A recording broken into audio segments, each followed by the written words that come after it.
Hello, everyone. If you're joining us, this is a very special panel video. We are trying to do more of these because of the uncertainty a lot of you are facing in your job search right now. So if you're just jumping on, hello, this is a special panel video with myself, Isaiah Henkel at Cheeky Scientist, as well as Alejandra Viviescas at Cheeky Scientist. Hi, Alejandra. And we have Lisa Bugner as well. Hi, Lisa. And Elliot Brucht. Hi, Elliot. How are you? I'm good. So very excited for this topic today because one thing that is really hard for all of us is watching a PhD get to the next step in their job search just to face rejection because they're not prepared for that next step in some way. Maybe they aren't taking it seriously. Maybe they're not showing the kind of enthusiasm for the job or the certainty that they need to. Maybe they're overly focused on their technical skills. They get stressed, so they sink to the level of their training and they either detach themselves so that it doesn't hurt if they get rejected, or they focus on what they know really well, again, those technical skills. And there's a variety of concepts in this area that we wanted to touch on that are really going to help you ensure that you avoid rejection, that if you get to that next step, you're prepared, that you're thinking ahead of the obstacles that are going to confront you before you face them. So I'm going to start. The point that I wanted to bring up is displaying certainty in your job search. I've been talking about this a lot. All of us have.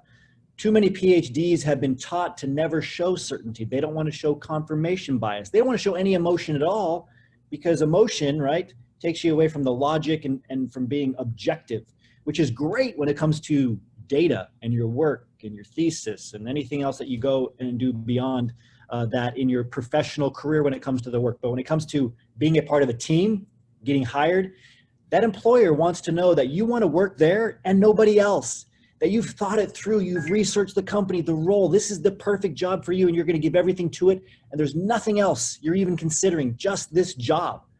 That's what they want.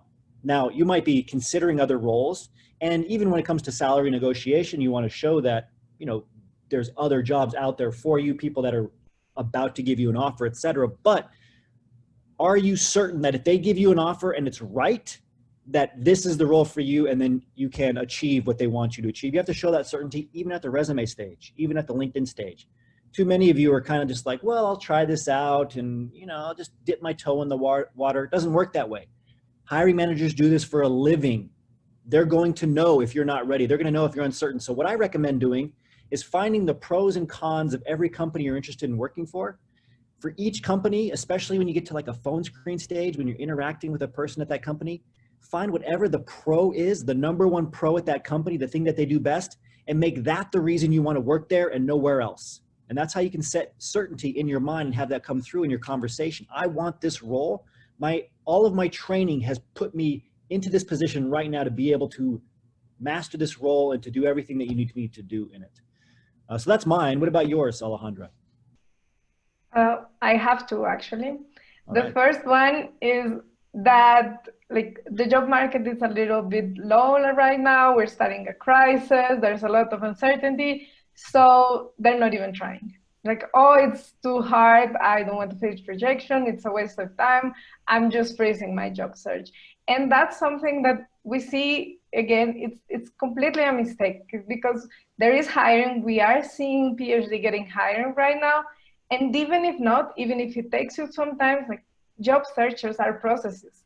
They take some months, like up to 6 months.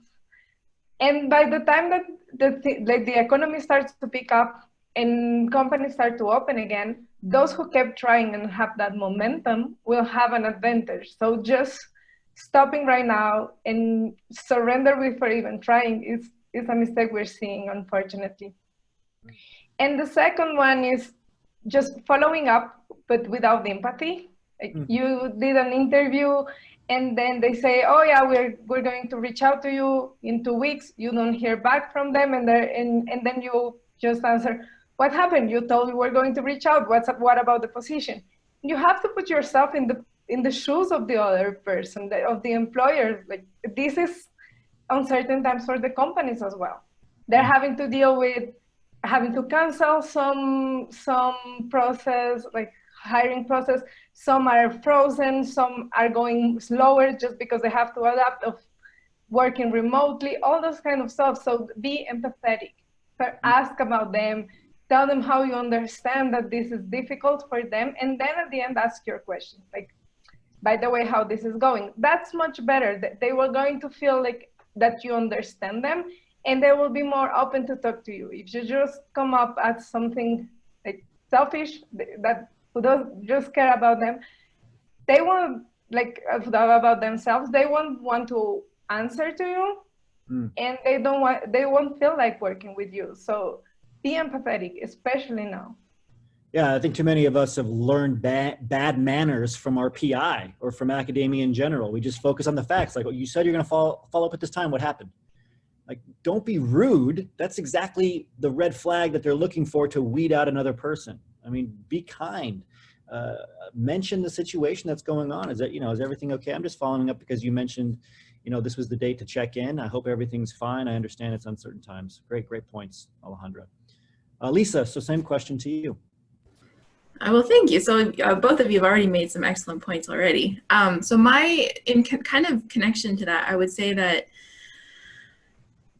in addition to not moving forward with your job search, also don't come across as too desperate. Don't focus on, I really need a job. I really need this. I'll do anything for you. You want to make sure that you still focus on the value that you have, and that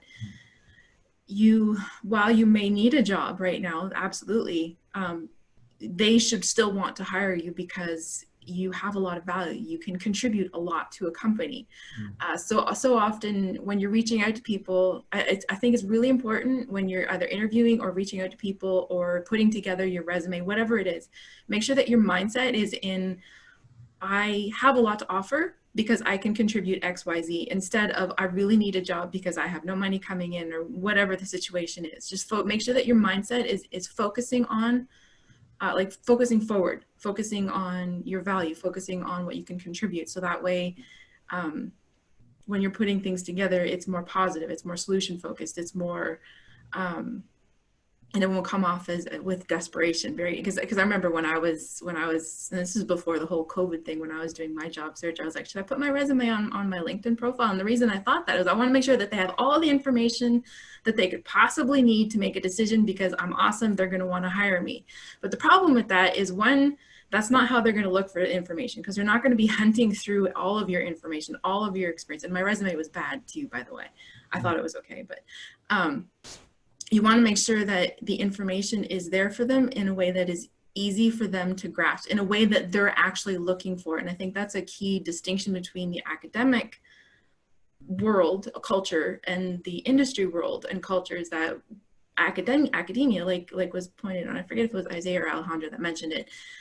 In the academic world, you focus on full comprehensive information, completely presenting all possible information so that they can fish through all the information and see exactly how much you can contribute, as opposed to thinking empathetically and focusing on what is it that they're actually looking for, what is it that they actually want to find from me or from a candidate, and how can I present it to them in a way that they're actually looking for it, so that way it's right up front and center, and they don't have to fish around, they don't have to go searching, they don't have to consider, okay, so this is what they did in the academic world, how does this actually apply to the industry world?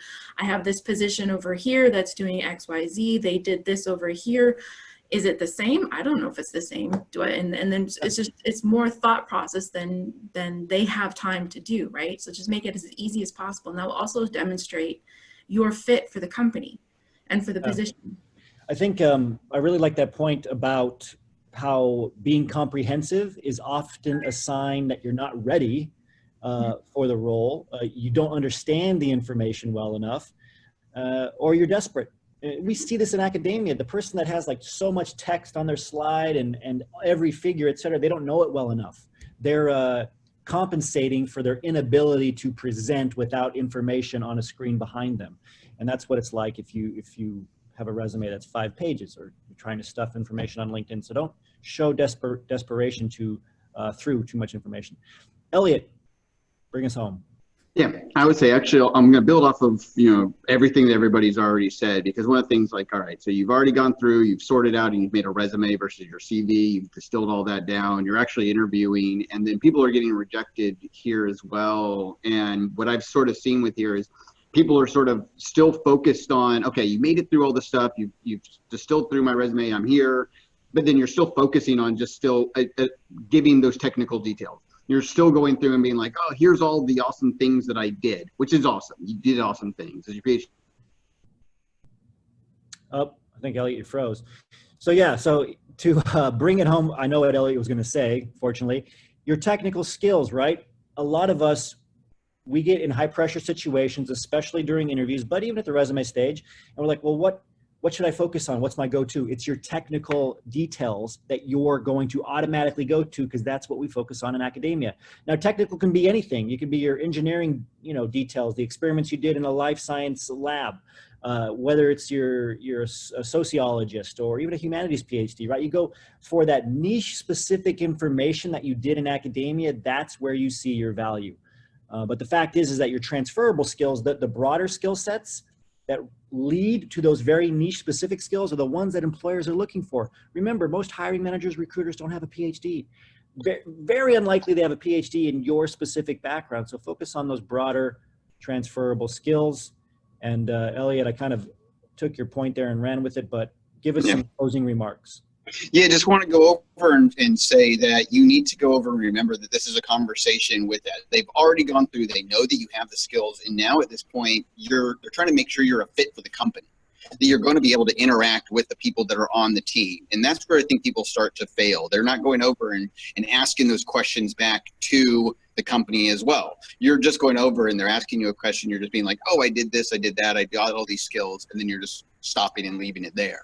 You're not then trying to get back and like asking them questions. You're not making it a conversation. You're not actually interacting with the team. And that's where they really need you, because they can see that you have all the skills. They see that you're a perfect fit for this, but besides being a perfect fit for that, you need to also then be able to actually work with the team. You're going to have to work with other people. You need to then at the interview process start focusing on those other transferable skills, those interpersonal skills, like interacting with the people. And that's what's going to actually then get you hired.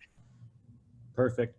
Well, thank you all. Thanks to our panel, and thank you all for watching. Remember your value as a PhD and start thinking and acting like a successful industry professional.